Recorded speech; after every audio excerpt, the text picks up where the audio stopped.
नमस्कार, मी सुग्रीव मुंडे। आज मी इथे उभा आहे सेगाव पंढरपूर महामार्गावर आणि इथे मी जिथे उभा आहे हे आष्टी धोतरजोडा तालुका परतूरमधलं गाव आहे आणि इथून 4 गावं जातात। म्हणजे आनंद ती पाठीमागं आपण बघतो की आनंदगाव पळशीसाठी हा रस्ता दिलेला आहे। आता ह्या सेगाव पंढरपूर महामार्गाचे जे इंजिनियर लोक आहेत किंवा प्रशासकीय यंत्रणा आहे, अभियंते आहेत, यांना एवढा पण डोक्याचा भाग नाही आहे किंवा ते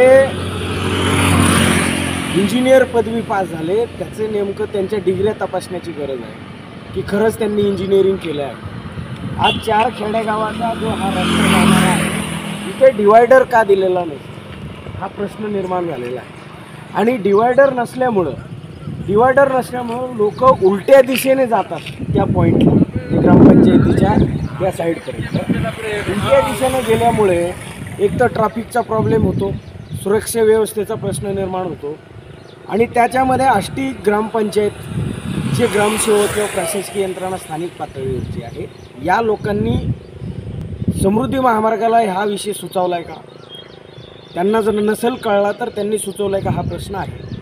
आणि म्हणून इथं डिवायडर नसल्यामुळे मोठा अपघात होण्याची दाट शक्यता आहे आणि एखाद्याचा बळी घेऊन जर प्रशासनाला नंतर जाग येणार असेल तर ज्याचा बळी जाणार आहे किंवा जाऊ शकतो, जाण्याची शक्यता नाकारता येत नाही, ही वाट पाहत आहे का प्रशासन हे म्हणायचं। आणि मध्यंतर या मतदारसंघामध्ये लोकप्रतिनिधी जे आहेत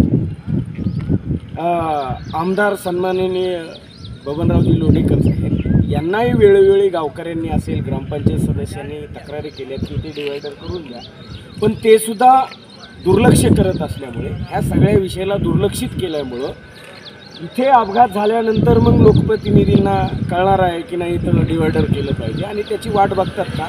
त्यामुळे विनंती आहे, या व्हिडिओमार्फत आपल्याला सर्वांना विनंती आहे की तातडीने इथं डिवायडर करावं, कोणताही अपघात टाळण्यासाठी आणि त्या लोकांना न्याय मिळण्यासाठी इथं डिवायडरची तातडीची गरज आहे आणि ती व्हावी अशी अपेक्षा बाळगतो।